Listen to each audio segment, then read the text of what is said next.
الله معكم أحبائي. آخر تطورات الحرب بين روسيا وأوكرانيا حتى صباح 25 من يونيو. الجيش الروسي يتقدم في 6 اتجاهات، والقوات الأوكرانية تتقدم في اتجاه واحد، من سومي إلى جبهة خاركيف إلى جبهة كوبيانسك، مرورا ب كوستانتينيفكا وميرنوغراد وكراماتورسك. القوات الروسية تواصل التقدم. ما الذي حصل؟ تابعوا التفاصيل حتى النهاية كي لا تفوتوا أي معلومة. ولنبدأ مباشرة من جبهة ميرنوغراد. أحبائي، الفيديوهات لا تظهر لحضراتكم في كثير من الأحيان. تأكدوا دوما من الانضمام إلى قناة التليجرام، سأضعها في التعليق الأول. هناك أنشر الفيديوهات والروابط التي أقوم بنشرها على اليوتيوب. هذا سيساعدكم على عدم تفويت أي معلومة وأي فيديوهات، إضافة إلى الكثير من الأمور.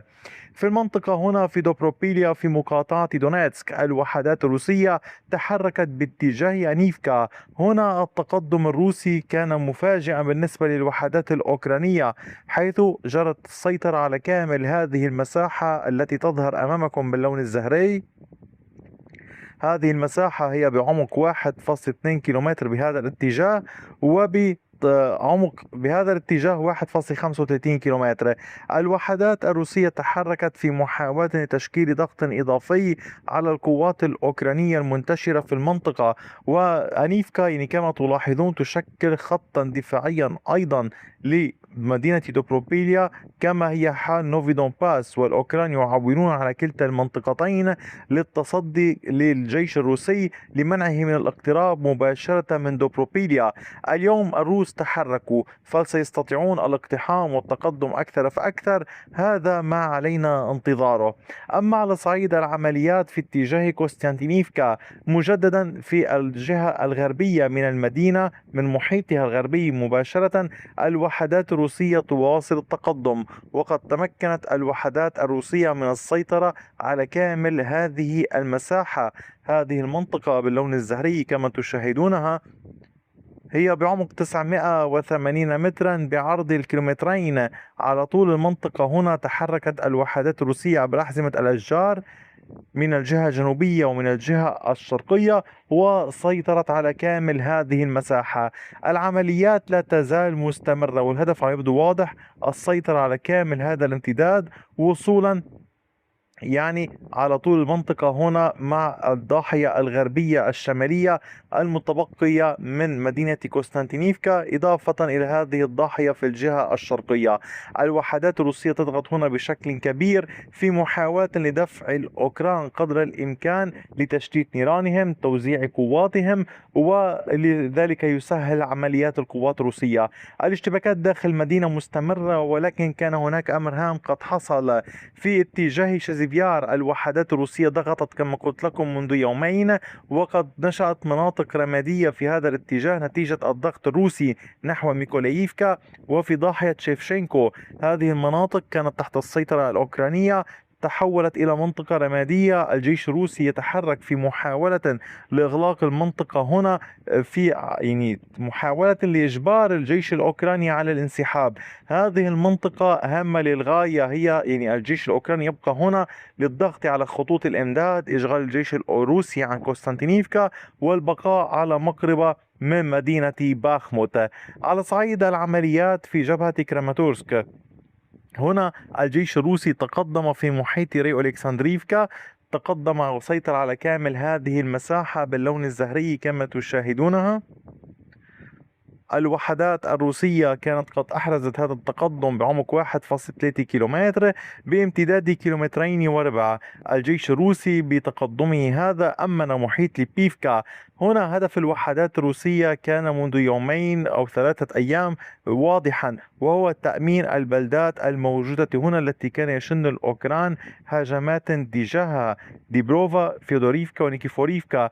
اليوم التركيز الروسي منصب أكثر على تجاوز الطريق الرئيسي والضغط أكثر نحو الأمام، ليكون هناك جبهة أوسع يهاجم بها الجيش الروسي ميكولاييفكا على طول المنطقة هنا من الجهة الجنوبية، إضافة إلى العمليات التي تنطلق من ري ألكسندريفكا بالتزامن مع المحاولات المستمرة التي تأتي من هذه المناطق. حاليا المعركة قائمة أيضا في اتجاهات خاركيف، وهنا كان هناك تقدمين للجيش الروسي وآخر للأوكران. نبدأ مع التقدم الأوكراني بالترتيب. هنا باتجاه بوريفسكا الجيش الأوكراني تقدم وسيطر على هذه المساحة باللون الأزرق كما تشاهدونها أمامكم. عمق التقدم كان 1.85 كيلومتر بعرض الكيلومترين. الوحدات الأوكرانية تحاول الضغط قدر الإمكان، إجبار الجيش الروسي على التراجع، تحاول تأمين المنطقة حتى شمال النهر. يعني هنا إن كنتم تلاحظون يوجد نهر في هذه الجهة، تحاول القوات الأوكرانية إبعاد الجيش الروسي أكثر فأكثر كي يؤمنوا أكثر محيط بوروفا، فيما القوات الأوكرانية تواصل هجماتها نحو تفيرديغوفي في هذه المنطقة ونوفيوريفكا. أما على صعيد العمليات في جبهة كوبيانسك الشرقية، ففي محيط كوبيانسك بيزدوفي الجيش الروسي يتحرك ويتقدم ويسيطر على هذه المنطقة الموجودة هنا أمامكم. هذه المنطقة يعني كما تلاحظونها باللون الزهري هي بعمق 920 مترا بامتداد 1.38 كيلومتر.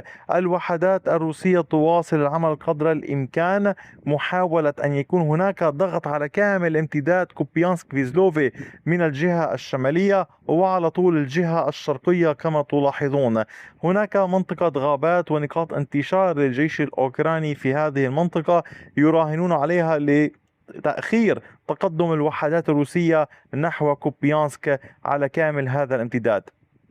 الآن نصل إلى جبهة أخرى في خاركيف في محيط ستاريستيا مباشرة إلى الجهة الجنوبية هنا وفي كامل المنطقة هنا في اتجاه بريليبكا.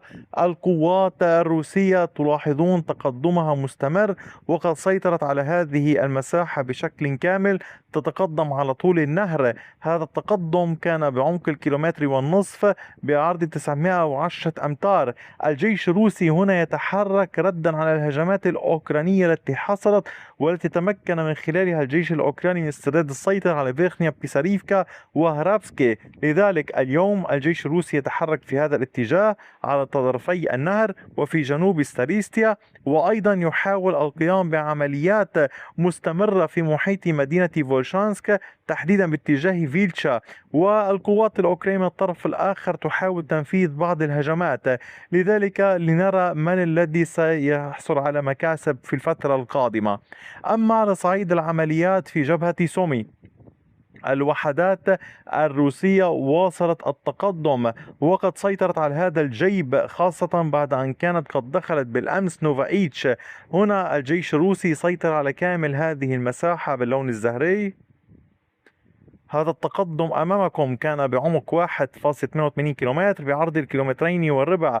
العمليات في المنطقة هنا مستمرة والوحدات الروسية تحاول التأكد من خلو الغابة الموجودة هنا من القوات الأوكرانية، وأيضا تعمل على الدخول إلى نوفايتش من الجهة الشمالية.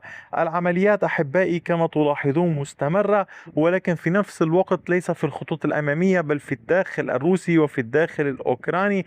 العمليات مستمرة للطرفين، استهدافات متواصلة لا تتوقف. أحبائي هذا كان كل شيء حتى اللحظة، أي جديد سأوفيكم به لاحقا. أعود يطلب من حضرتكم مجددا الدخول إلى التعليق الأول، الانضمام إلى قناة التليجرام. أنشر دوما الفيديوهات روابطها كي لا يفوتكم أي فيديو ومعلومات إضافية. تأكدوا من الانضمام، مشاركة الفيديوهات التي أنشرها على يوتيوب ليستفيد الأصدقاء. وشكرا على وقتكم الثمين، وإلى اللقاء بفيديو آخر.